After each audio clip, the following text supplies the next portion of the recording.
Aladin and the Magic Lamp. There once lived a poor tailor who had a son called Aladin, a careless, idle boy who would do nothing but play all day long in the streets with little idle boys like himself. This so grieved the father that he died. Yet, in spite of his mother's tears and prayers, Aladin did not mend his ways. One day, when he was playing in the streets as usual, a stranger asked him his age and if he was not the son of Mustafa the tailor. "I am, sir," replied Aladin, "but he died a long while ago." On this the stranger, who was a famous African magician, fell on his neck and kissed him, saying, "I am your uncle, and knew you from your likeness to my brother. Go to your mother and tell her I am coming." Aladin ran home and told his mother of his newly found uncle. "Indeed, child," she said, "your father had a brother, but I always thought he was dead." However, she prepared supper and bade Aladin seek his uncle, who came laden with wine and fruit. He fell down and kissed the place where Mustafa used to sit, bidding Aladin's mother not to be surprised at not having seen him before, as he had been 40 years out of the country. He then turned to Aladin and asked him his trade, at which the boy hung his head, while his mother burst into tears. On learning that Aladin was idle and would learn no trade, he offered to take a shop for him and stock it with merchandise. Next day he bought Aladin a fine suit of clothes and took him all over the city, showing him the sights, and brought him home at nightfall to his mother, who was overjoyed to see her son so fine. Next day the magician led Aladin into some beautiful gardens a long way outside the city gates. They sat down by a fountain, and the magician pulled a cake from his girdle, which he divided between them. Then they journeyed onwards till they almost reached the mountains. Aladin was so tired that he begged to go back, but the magician beguiled him with pleasant stories and lead him on in spite of himself. At last they came to two mountains divided by a narrow valley. "We will go no farther," said his uncle. "I will show you something wonderful. Only do you gather up sticks while I kindle a fire." When it was lit, the magician threw on it a powder he had about him, at the same time saying some magical words. The earth trembled a little in front of them, disclosing a square flat stone with a brass ring in the middle to raise it by. Aladin tried to run away, but the magician caught him and gave him a blow that knocked him down. "What have I done, uncle?" he said piteously, whereupon the magician said more kindly, "Fear nothing, but obey me. Beneath this stone lies a treasure which is to be yours, and no one else may touch it. So you must do exactly as I tell you." At the word treasure, Aladin forgot his fears and grasped the ring as he was told, saying the names of his father and grandfather. The stone came up quite easily, and some steps appeared. "Go down," said the magician. "At the foot of those steps you will find an open door leading into 3 large halls. Tuck up your gown and go through them without touching anything, or you will die instantly. These halls lead into a garden of fine fruit trees. Walk on till you come to niche in a terrace where stands a lighted lamp. Pour out the oil it contains and bring it me." He drew a ring from his finger and gave it to Aladin, bidding him prosper. Aladin found everything as the magician had said, gathered some fruit off the trees, and, having got the lamp, arrived at the mouth of the cave. The magician cried out in a great hurry, "Make haste and give me the lamp." This Aladin refused to do until he was out of the cave. The magician flew into a terrible passion, and throwing some more powder onto the fire, he said something, and the stone rolled back into its place. The man left the country, which plainly showed that he was no uncle of Aladin's, but a cunning magician who had read in his magic books of a wonderful lamp, which would make him the most powerful man in the world. Though he alone knew where to find it, he could only receive it from the hand of another. He had picked out the foolish Aladin for this purpose, intending to get the lamp and kill him afterwards.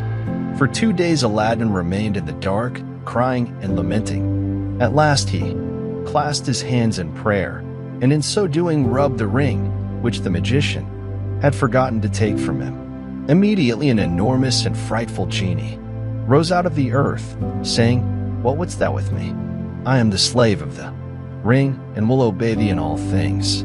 Aladin fearlessly replied, "Deliver me from this place," whereupon the earth opened, and he found himself outside. As soon as his eyes could bear the light, he went home, but fainted on the threshold. When he came to himself, he told his mother what had passed, and showed her the lamp and the fruits he had gathered in the garden, which were in reality precious stones. He then asked for some food. "Alas, child," she said, "I have nothing in the house, but I have spun a little cotton and will go sell it." Aladin bade her keep her cotton, for he would sell the lamp instead. As it was very dirty, she began to rub it, that it might fetch a higher price. Instantly a hideous genie appeared and asked what she would have. She fainted away, but Aladin, snatching the lamp, said boldly, "Fetch me something to eat." The genie returned with a silver bowl, 12 silver plates containing rich meats, 2 silver cups, and 2 bottles of wine. Aladin's mother, when she came to herself, said, "Whence comes this splendid feast? Ask not, but eat," replied Aladin. So they sat at breakfast till it was dinner time, and Aladin told his mother about the lamp. She begged him to sell it and have nothing to do with devils. "No," said Aladin, "since chance hath made us aware of its virtues, we will use it, and the ring likewise, which I shall always wear on my finger." When they had eaten all the genie had brought, Aladin sold one of the silver plates, and so on until none were left. He then had recourse to the genie, who gave him another set of plates, and thus they lived many years. One day Aladin heard an order from the Sultan proclaim that everyone was to stay at home and close his shutters while the princess's daughter went to and from the bath.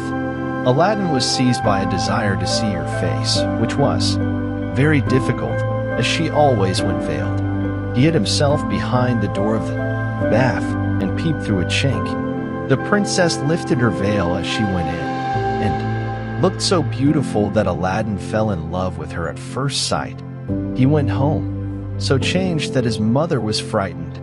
He told her he loved the princess so deeply he could not live without her, and meant to ask her in marriage of her father. His mother, on hearing this, burst out laughing, but Aladin at last prevailed upon her to go before the Sultan and carry his request.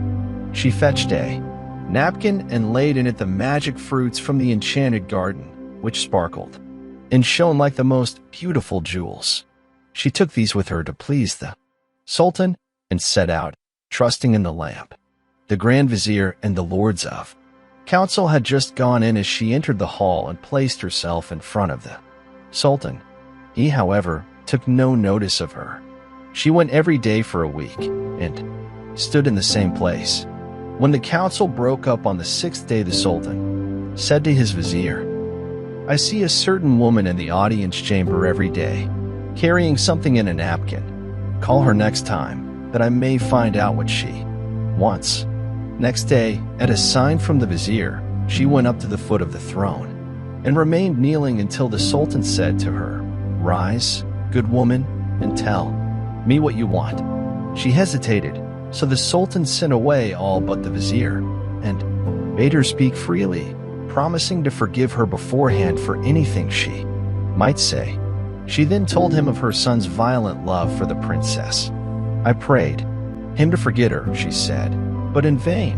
He threatened to do some desperate deed if I refused to go and ask your majesty for the hand of the princess. Now I pray you to forgive not me alone, but my son Aladin." The Sultan asked her kindly what she had in the napkin, whereupon she unfolded the jewels and presented them. He was thunderstruck, and turning to the vizier, said, "What sayest thou?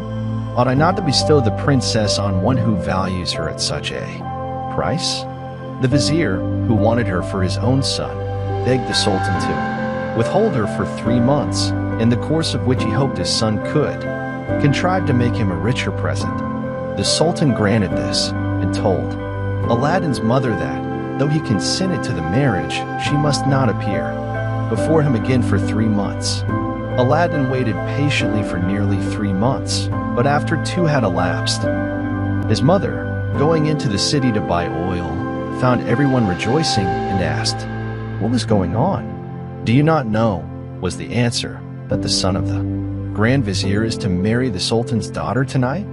Breathless she ran and told Aladdin, who was overwhelmed at first, but presently bethought him of the lamp. He rubbed it, and the genie appeared, saying, "What is thy will?" Aladdin replied, "The Sultan, as thou knowest, has broken his promise to me, and the Vizier's son is to have the princess. My command is that tonight you bring hither the bride and bridegroom." "Master, I obey," said the genie. Aladdin then went to his chamber, where, sure enough, at midnight the genie transported the bed containing the Vizier's son and the princess. "Take this new married man," he said, "and put him outside in the cold, and return at daybreak." Whereupon the genie took the Vizier's son out of bed, leaving Aladdin with the princess. "Fear nothing," Aladdin said to her. "You are my wife, promised to me by your unjust father, and no harm will come to you." The princess was too frightened to speak, and passed the most miserable night of her life while Aladdin lay down beside her and slept soundly. At the appointed hour the genie fetched in the shivering bridegroom, laid him in his place, and transported the bed back to the palace. Presently the Sultan came to wish his daughter good morning. The unhappy Vizier's son jumped up and hid himself, while the princess would not say a word, and was very sorrowful. The Sultan sent her mother to her, who said, "How comes it, child, that you will not speak to your father? What has happened?" The princess sighed deeply, and at last told her mother how, during the night, the bed had been carried into some strange house, and what had passed there. Her mother did not believe her in the least, but bade her rise and consider it an idle dream. The following night exactly the same thing happened, and next morning, on the princess's refusing to speak, the Sultan threatened to cut off her head. She then confessed all, bidding him ask the Vizier's son if it were not so. The Sultan told the Vizier to ask his son, who owned the truth, adding that, dearly as he loved the princess, he had rather die than go through another such fearful night, and wished to be separated from her. His wish was granted, and there was an end of feasting and rejoicing. When the 3 months were over, Aladdin sent his mother to remind the Sultan of his promise. She stood in the same place as before, and the Sultan, who had forgotten Aladdin, at once remembered him and sent for her. On seeing her poverty, the Sultan felt less inclined than ever to keep his word, and asked his Vizier's advice, who counseled him to set so high a value on the princess that no man living would come up to it. The Sultan then turned to Aladdin's mother, saying, "Good woman, a sultan must remember his promises, and I will remember mine, but your son must first send me 40 basins of gold brimful of jewels, carried by 40 black slaves, led by as many white ones, splendidly dressed. Tell him that I await his answer." The mother of Aladdin bowed low and went home, thinking all was lost. She gave Aladdin the message, adding, "He may wait long enough for your answer." "Not so long, mother, as you think." Her son replied, "I would do a great deal more than that for the princess." He summoned the genie, and in a few moments the 80 slaves arrived and filled up the small house and garden. Aladdin made them to set out to the palace, 2 by 2, followed by his mother. They were so richly dressed, with such splendid jewels, that everyone crowded to see them, and the basins of gold they carried on their heads. They entered the palace, and, after kneeling before the Sultan, stood in a half-circle round the throne with their arms crossed, while Aladdin's mother presented them to the Sultan. He hesitated no longer, but said, "Good woman, return and tell your son that I wait for him with open arms." She lost no time in telling Aladin, bidding him make haste. But Aladin first called the genie. "I want a scented bath," he said, "a richly embroidered habit, a horse surpassing the sultans, and 20 slaves to attend me. Besides this, 6 slaves, beautifully dressed, to wait on my mother, and lastly, 10,000 pieces of gold and 10 purses." No sooner said than done. Aladin mounted his horse and passed through the streets, the slaves strewing gold as they went. Those who had played with him in his childhood knew him not, he had grown so handsome. When the Sultan saw him, he came down from his throne, embraced him, and led him into a hall where a feast was spread, intending to marry him to the princess that very day. But Aladin refused, saying, "I must build a palace fit for her," and took his leave. Once home, he said to the genie, "Build me a palace of the finest marble, set with jasper, agate, and other precious stones. In the middle you shall build me a large hall with a dome, its 4 walls of massy gold and silver, each side having 6 windows, whose lattices, all except one which is to be left unfinished, must be set with diamonds and rubies. There must be stables and horses and grooms, and slaves. Go and see about it." The palace was finished the next day, and the genie carried him there and showed him all his orders faithfully carried out, even to the laying of a velvet carpet from Aladdin's palace to the Sultan's. Aladdin's mother then dressed herself carefully and walked to the palace with her slaves while he followed her. On horseback, the Sultan sent musicians with trumpets and cymbals to meet them, so that the air resounded with music and cheers. She was taken to the princess, who saluted her and treated her with great honor. At night the princess said goodbye to her father and set out on the carpet for Aladdin's palace, with his mother at her side and followed by the 100 slaves. She was charmed at the sight of Aladin, who ran to receive her.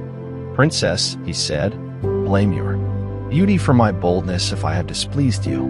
She told him that, having seen him, she willingly obeyed her father in this matter. After the wedding had taken place, Aladin led her into the hall, where a feast was spread, and she supped with him, after which they danced till midnight. Next day Aladin invited the Sultan to see the palace. On entering the hall, with the 24 windows with their rubies, diamonds, and emeralds, he cried, "It is a world's wonder. There is only one thing that surprises me. Was it by accident that one window was left unfinished?" "No, sir, by design," returned Aladin. "I wished your majesty to have the glory of finishing this palace." The Sultan was pleased and sent for the best jewelers in the city. He showed them the unfinished window and bade them fit it up like the others. "Sir," replied their spokesman, "we cannot find jewels enough." The Sultan had his own fetched, which they soon used, but to no purpose, for in a month's time the work was not half done. Aladin, knowing that their task was vain, bade them undo their work and carry the jewels back, and the genie finished the window at his command. The Sultan was surprised to receive his jewels again and visited Aladin, who showed him the window finished. The Sultan embraced him, the envious vizier, meanwhile hinting that it was the work of enchantment. Aladin had won the hearts of the people by his gentle bearing. He was made captain of the Sultan's armies and won several battles for him, but remained as courteous as before, and lived thus in peace and content for several years. But far away in Africa the magician remembered Aladin, and by his magic arts discovered that Aladin, instead of perishing miserably in the cave, had escaped and had married a princess with whom he was living in great honor and wealth. He knew that the poor tailor's son could only have accomplished this by means of the lamp, and traveled night and day till he reached the capital of China, bent on Aladin's ruin. As he passed through the town, he heard people talking everywhere about a marvelous palace. "Forgive my ignorance," he asked. "What is the palace you speak of? Have you not heard of Prince Aladin's palace?" was the reply. the greatest wonder in the world? I will direct you if you have a mind to see it." The magician thanked him who spoke, and having seen, the palace knew that it had been raised by the genie of the lamp, and became half mad with rage. He determined to get hold of the lamp and again plunge Aladin into the deepest poverty. Unluckily, Aladin had gone hunting for 8 days, which gave the magician plenty of time. He bought a dozen lamps, put them into a basket, and went to the palace, crying, "New lamps for old," followed by a jeering crowd. The princess, sitting in the hall of 24 windows, sent a slave to find out what the noise was about, who came back laughing, so that the princess scolded her. "Madam," replied the slave, "who can help laughing to see an old fool offering to exchange fine new lamps for old ones?" Another slave, hearing this, said, "There is an old one on the cornice there which he can have." Now this was the magic lamp which Aladin had left there, as he could not take it out, hunting with him. The princess, not knowing its value, laughingly bade the slave, "Take it and make the exchange." She went and said to the magician, "Give me a new lamp for this." He snatched it and bade the slave take her choice, amid the jeers of the crowd. Little he cared, but left off crying his lamps, and went out of the city gates to a lonely place, where he remained till nightfall, when he pulled out the lamp and rubbed it.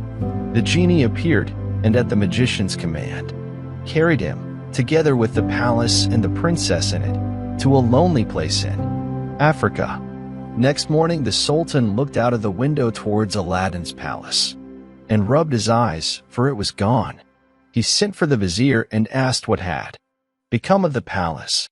The vizier looked out too, and was lost in astonishment. He again put it down to enchantment, and this time the sultan believed him, and sent 30 men on horseback to fetch Aladin back in chains. They met him, riding home, bound him, and forced him to go with them on foot. The people, however, who loved him, followed, armed, to see that he came to no harm. He was carried before the sultan, who ordered the executioner to cut off his head. The executioner made Aladin kneel down, bandaged his eyes, and raised his scimitar to strike. At that instant the vizier, who saw that the crowd had forced their way into the courtyard and were scaling the walls to rescue Aladin, called to the executioner to stay his hand. The people, indeed, looked so threatening that the sultan gave way and ordered Aladin to be unbound and pardoned him. In the sight of the crowd, Aladin now begged to know what he had done. "False wretch," said the sultan, "come hither," and showed him from the window the place where his palace had stood. Aladin was so amazed he could not say a word. "Where is your palace and my daughter?" demanded the sultan. "For the first I am not so deeply concerned, but my daughter I must have, and you must find her or lose your head." Aladin begged for 40 days in which to find her, promising if he failed to return to suffer death at the sultan's pleasure. His prayer was granted, and he went forth sadly from the sultan's presence. For 3 days he wandered about like a madman, asking everyone what had become of his palace, but they only laughed and pitied him. He came to the banks of a river and knelt down to say his prayers before throwing himself in. In doing so he rubbed the ring he still wore. The genie he had seen in the cave appeared and asked his will. "Save my life, genie," said Aladin, "and bring my palace back." "That is not in my power," said the genie. "I am only the slave of the ring. You must ask him of the lamp." "Even so," said Aladin, "but thou canst take me to the palace and set me down under my dear wife's window." He at once found himself in Africa under the window of the princess and fell asleep out of sheer weariness. He was awakened by the singing of the birds, and his heart was lighter. He saw plainly that all his misfortunes were owing to the loss of the lamp, and vainly wondered who had robbed him of it. That morning the princess rose earlier than she had done since she had been carried into Africa by the magician, whose company she was forced to endure. Once a day, She, however, treated him so harshly that he dared not live there altogether. As she was dressing, one of her women looked out and saw Aladin. The princess ran and opened the window, and at the noise she made, Aladin looked up. She called to him to come to her, and great was the joy of these lovers at seeing each other again. After he had kissed her, Aladin said, "I beg of you, Princess, in God's name, before we speak of anything else, for your own sake and mine, tell me what has become of an old lamp I left on the cornice in the hall of 420 windows when I went a-hunting." "Alas," she said, "I am the innocent cause of our sorrows," and told him of the exchange of the lamp. "Now, I know," cried Aladin, "that we have to thank the African magician for this. Where is the lamp?" "He carries it about with him," said the princess. "I know, for he pulled it out of his breast to show me. He wishes me to break my faith with you and marry him, saying that you were beheaded by my father's command. He is forever speaking ill of you, but I only reply by my tears. If I persist, I doubt not but he will use violence." Aladin comforted her and left her. For a while, he changed clothes with the first person he met in the town, and, having bought a certain powder, returned to the princess, who let him in by a little side door. "Put on your most beautiful dress," he said to her, "and receive the magician with smiles, leading him to believe that you have forgotten me. Invite him to sup with you, and say you wish to taste the wine of his country. He will go for some, and while he is gone I will tell you what to do." She listened carefully to Aladin, and when he left her, arrayed herself gaily for the first time since she left China. She put on a girdle and headdress of diamonds, and seeing in a glass that she was more beautiful than ever, received the magician, saying, to his great amazement, "I have made up my mind that Aladin is dead, and that all my tears will not bring him back to me, so I am resolved to mourn no more, and have therefore invited you to sup with me, but I am tired of the wines of China, and would fain taste those of Africa." The magician flew to his cellar, and the princess put the powder Aladin had given her in her cup. When he returned, she asked him to drink her health in the wine of Africa, handing him her cup in exchange for his, as a sign she was reconciled to him. Before drinking, the magician made her a speech in praise of her beauty, but the princess cut him short, saying, "Let us drink first, and you shall say what you will afterwards." She set her cup to her lips and kept it there, while the magician drained his to the dregs and fell back lifeless. The princess then opened the door to Aladin and flung her arms around his neck, but Aladin went to the dead magician, took the lamp out of his vest, and bade the genie carry the palace and all in it back to China. This was done, and the princess in her chamber felt only too little shocks, and little thought she was home again. The sultan, who was sitting in his closet, mourning for his lost daughter, happened to look up and rubbed his eyes, for there stood the palace as before. He hastened thither, and Aladin received him in the hall of the 420 windows, with the princess at his side. Aladin told him what had happened, and showed him the dead body of the magician, that he might believe. A 10 days feast was proclaimed, and it seemed as if Aladin might now live the rest of his life in peace, but it was not meant to be. The African magician had a younger brother who was, if possible, more wicked and more cunning than himself. He traveled to China to avenge his brother's death, and went to visit a pious woman called Fatima, thinking she might be of use to him. He entered her cell and clapped a dagger to her breast, telling her to rise and do his bidding on pain of death. He changed clothes with her, colored his face like hers, put on her veil, and murdered her, that she might tell no tales. Then he went towards the palace of Aladin, and all the people, thinking he was the holy woman, gathered round him, kissing his hands and begging his blessing. When he got to the palace, there was such a noise going on round him that the princess bade her slave look out the window and ask what was the matter. The slave said it was the holy woman, curing people by her touch of their ailments, whereupon the princess, who had long desired to see Fatima, sent for her.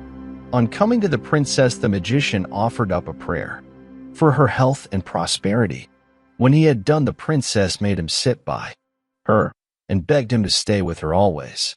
The false Fatima, who wished for nothing better, consented, but kept his veil down for fear of discovery. The princess showed him the hall and asked him what he thought of it. "It is truly beautiful," said the false Fatima. "In my mind at once but one thing." "And what is that?" said the princess. "If only a roc's egg," replied he, "were hung up from the middle of this dome, it would be the wonder of the world." After this, the princess could think of nothing but the roc's egg, and when Aladin returned from hunting, he found her in a very ill humor.